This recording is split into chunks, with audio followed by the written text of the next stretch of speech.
Hello, dear. Welcome back. Some stories don't just happen, they stay buried in the heart forever. And tonight, you're about to hear one of them. I remember the exact way the dirt sounded when it hit the lid.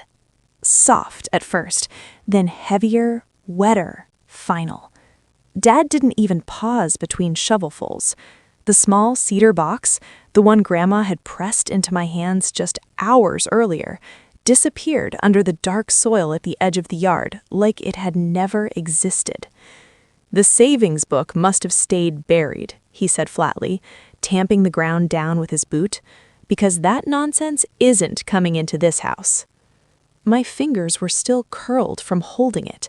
The thin blue booklet, my name written in Grandma's looping cursive across the front, the faint smell of her lavender lotion on the pages. I couldn't breathe. "Dad," I said, voice breaking, "she said—" "I know exactly what she said," he snapped, "and I'm not letting her manipulate you from beyond the grave." Beyond the grave? She wasn't even buried yet. The funeral had been that morning. The earth under the apple tree was still loose from winter frost. He'd chosen that spot deliberately. Far corner of the property, near the old fence line where weeds grew taller than me. A place no one visited. A place things were meant to disappear.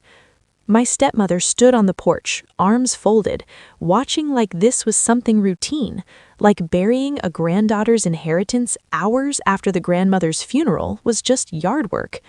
"She filled your head with ideas," Dad said, not looking at me. "College funds, independence, bank accounts. It was ridiculous." "She saved for me," I whispered. "She filled out paperwork she didn't understand. She worked 30 years. She cleaned houses." Each sentence he spoke shaved something off her life, her effort, her dignity. "She said it was mine," I said. He drove the shovel into the dirt one last time, straightened, and finally looked at me. "You live under my roof," he said. "Everything that comes to you comes through me." The sentence landed like a verdict. I looked at the patch of fresh earth, Grandma's hands shaking slightly as she'd pressed the box into mine that morning in the funeral home parking lot, came back so vividly I could feel it again. "Keep it safe," she whispered. "Don't let anyone tell you it's nothing." I'd nodded, tears blurring everything. She'd squeezed my fingers. Promise. I'd promised, and now it was under dirt. "Dig it up," I said. Dad's jaw tightened. "No. It's mine. You're 17. She opened it for me. She shouldn't have. Dig it up." The last word came out louder than I'd ever spoken to him. For a second, the yard went still. Even the birds seemed to pause. My stepmother's voice floated from the porch. "Don't make a scene." I ignored her. "Dad." He wiped his hands on his jeans slowly, like he was deciding something. "You want to know what's in it?" My heart lurched. "Yes." "Nothing," he said. "Probably $50 she scraped together to feel important." The cruelty was casual, effortless. "You don't know that." "I know her," he said. My throat burned. "You didn't even open it." "I don't need to." "Then you don't get to bury it." His eyes hardened. "I just did." The finality in his tone hit harder than the dirt had. I stepped forward toward the patch of earth. He moved instantly, blocking me. "You're not digging in my yard. It's my box. It's on my property. She gave it to me. She had no right." The words kept colliding, ownership, control, authority, until none of them felt real anymore. I stared at the ground between his boots. Fresh soil, Grandma's last gift, gone. Something inside me split open quietly. "Fine," I said. He seemed surprised at how calm it sounded. I turned and walked back toward the house, past my stepmother's disapproving stare, past the kitchen window where Grandma used to wave when she visited, up the stairs to my room. I closed the door, sat on the bed, and finally let myself cry. Not just for her, for the way she'd always been diminished here, for the way my father erased anything that wasn't his, for the way something meant for me had been taken before I'd even touched it. After a while, the tears stopped, but the promise didn't. Keep it safe. I stood, grabbed my jacket, and slipped out the back door. The yard was empty, the patch of dirt darker now in the late afternoon shade. I looked toward the house. No movement. I crossed the grass slowly, heart pounding, not from fear of him, but from something sharper, urgency. I knelt. The soil was loose, cold under my fingers. I started digging. Dirt packed under my nails, under my skin, into the cuffs of my sleeves. I didn't care. I scooped and scraped and clawed until my hands hit wood. The cedar lid. My breath caught. I cleared the remaining soil and lifted it free. It was heavier than I expected. I wiped dirt from the top with my sleeve, leaving muddy streaks across the carved flower Grandma always traced absently when she held it. Don't let anyone tell you it's nothing. My hands shook as I opened it.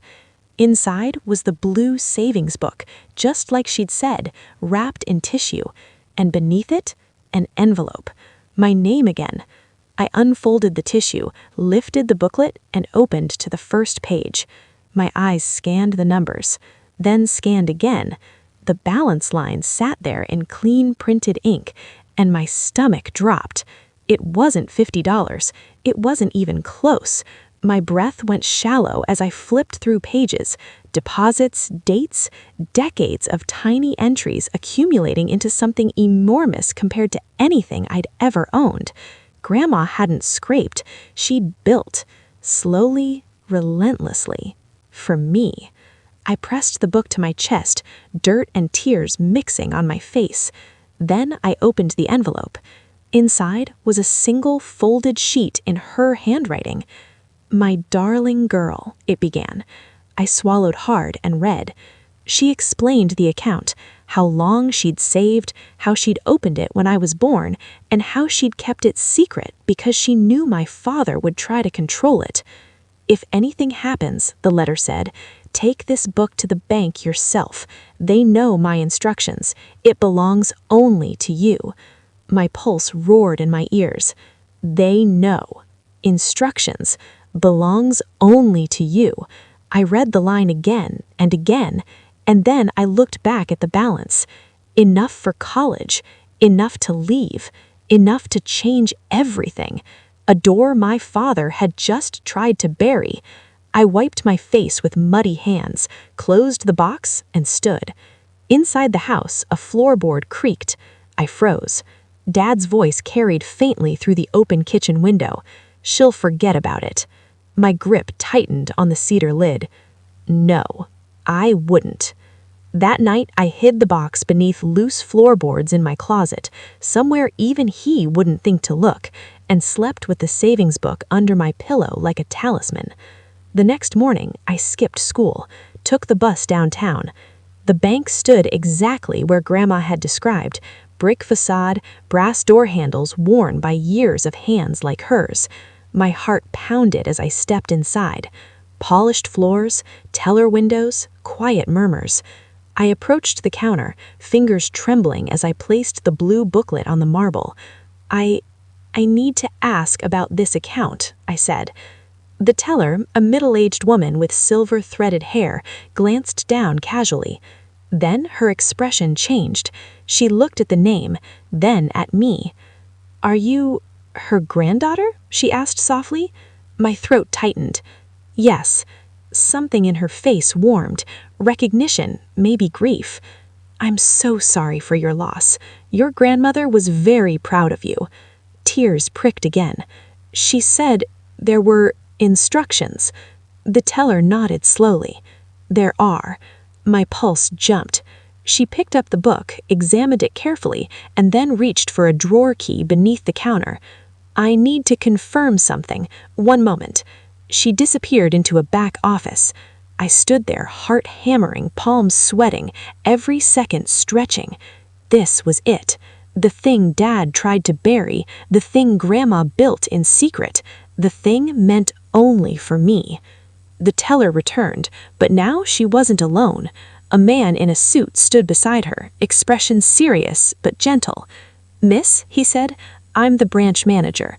Your grandmother left specific instructions regarding this account."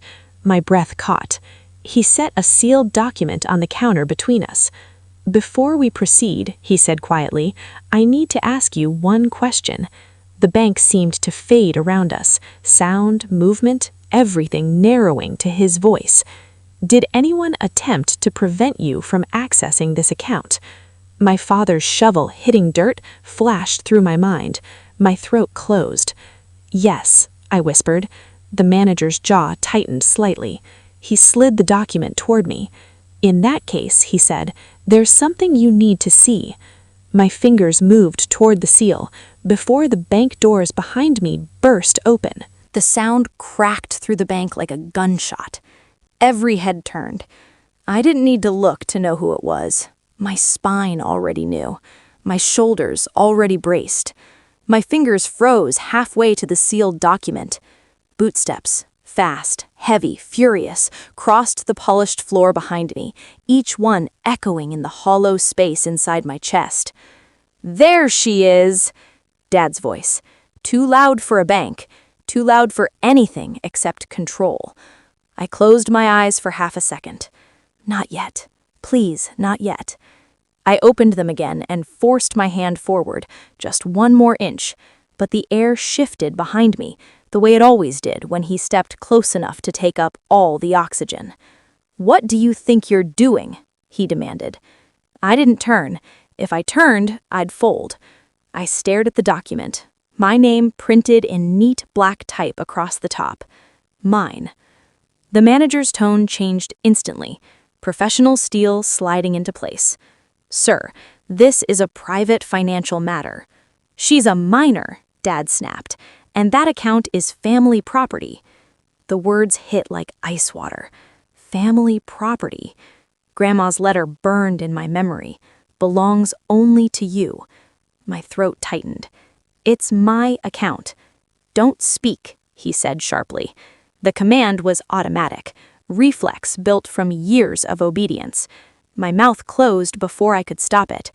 The manager shifted slightly closer to me, creating a quiet barrier. "Sir, I'm going to need you to lower your voice." "You're going to need to hand that over," Dad shot back, pointing at the savings book on the counter. Her grandmother was confused. She had no authority to open accounts for a child without parental control. The teller inhaled softly beside him. I could feel her eyes on me, not pity now, but alarm. My pulse hammered in my ears. The manager didn't move the document, didn't touch the book. "Mr. he prompted. Dad gave his name like it was a credential. Recognition flickered, faint but real, in the manager's eyes. Small town, same bank, same people for years. He knew exactly who my father was. That made it worse. "Sir," the manager said carefully, "this account was established with specific legal designation. Your daughter has presented the documentation correctly." My stomach dropped. Dad's head snapped toward me. "What documentation?" The envelope, still in my coat pocket. I felt its edge against my ribs like a secret heartbeat. I swallowed. "Grandma left instructions." His expression changed. Not anger now. Fear. Cold, precise fear. "What instructions?" he said quietly. I shook my head. Not answering felt like stepping off a cliff. His eyes hardened. "You will give me that letter." "No." The word came out small, but it existed. Silence fell. Thick. Dangerous. He stepped closer. So close I could smell his aftershave, the same one from childhood mornings when he'd leave for work, and I'd wait for approval that never came. "You don't understand what you're doing," he said under his breath. I looked at the document again. The seal. The edge already lifting where my fingers had touched it. "I think I do," I whispered. His hand slammed onto the counter beside mine. The sound made the teller flinch. "You're embarrassing yourself and her, digging up trash she left you to feel important." Trash. The cedar box in dirt. Her handwriting. 30 years of deposits. Something hot surged through my chest. "She saved for me," I said, louder now. "She hid money from her own son. She protected it from you." The words slipped out before I could stop them. The air shattered. Dad's face went still in a way that was more frightening than yelling. "You ungrateful child," he said softly. The softness meant danger. The manager's voice cut in firm. "Sir, you need to step back." Dad ignored him. His eyes never left mine. "You think you can take what belongs to this family and walk out?" he murmured. "It belongs to me. You live in my house." The old sentence, the old chain. But something in me had shifted since yesterday's dirt. I reached forward. My fingers closed around the document. Dad moved instantly, grabbing my wrist. Hard. Pain shot up my arm. "Stop," he said. The word was a command, a threat, a lifetime. The bank fell silent around us. People watching now, whispers starting. The manager stepped closer. "Sir, release her." Dad didn't. His grip tightened. "You don't open that. You give it to me, now." My heart pounded so violently I could feel it in my throat. Grandma's voice echoed. "Don't let anyone tell you it's nothing." I looked at his hand on my wrist, then at the seal, then back at his eyes. "No," I said. His fingers dug in. "Don't do this," he warned. "I have to."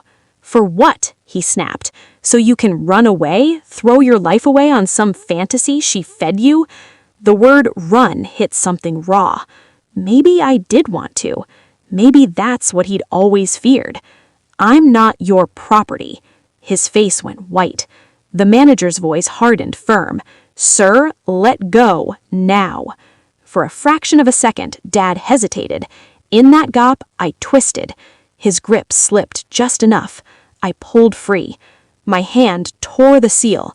The paper split open with a sharp rip that sounded impossibly loud. Dad lunged. The manager stepped between us. "Sir, that's enough." I unfolded the document. My eyes dropped to the first line. The world narrowed to black ink on white page. Legal language, account designation, beneficiary clause, my name. Then the next section. My breath stopped. And behind me, Dad's voice changed. Not anger now, not control. Panic. "Don't read that," he said. I looked up slowly. He knew. Whatever was on this page, he knew it was worse than the money. My hands began to shake. The manager's voice came quiet beside me. "Take your time." But I was already lowering my eyes back to the document, and what I read next made the blood drain from my face. The courtroom felt colder than I remembered.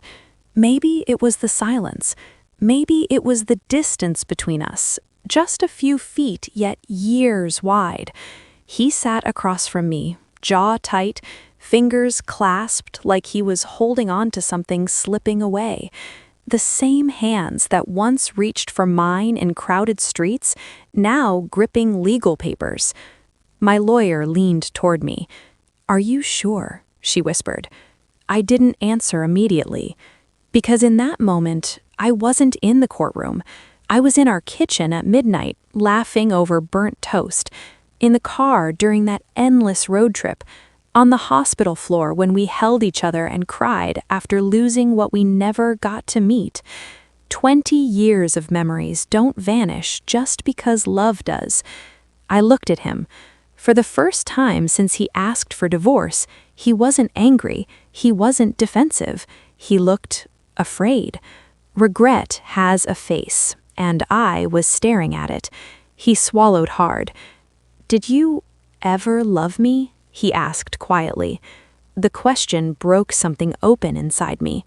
I let out a slow breath that felt like it carried decades with it. "I loved you," I said.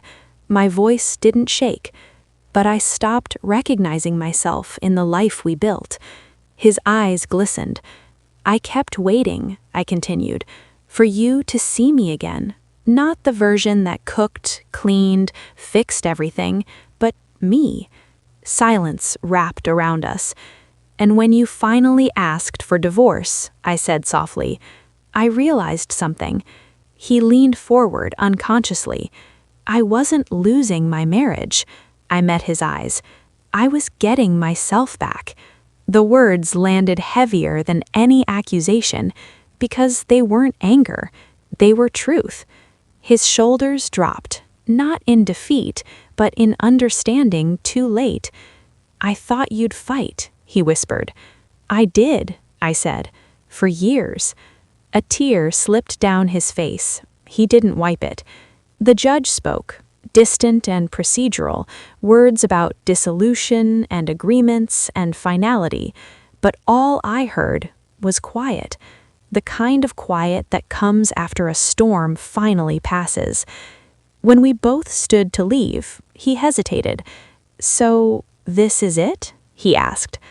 I looked at him, really looked, not as my husband, not as my history, just as a man I once loved deeply and outgrew painfully. Yes, I said gently, this is it. He nodded, eyes red. I turned toward the exit. Each step felt lighter than the last, not because it didn't hurt, but because the weight I carried for years wasn't mine anymore. Outside, the air was warm, alive, moving.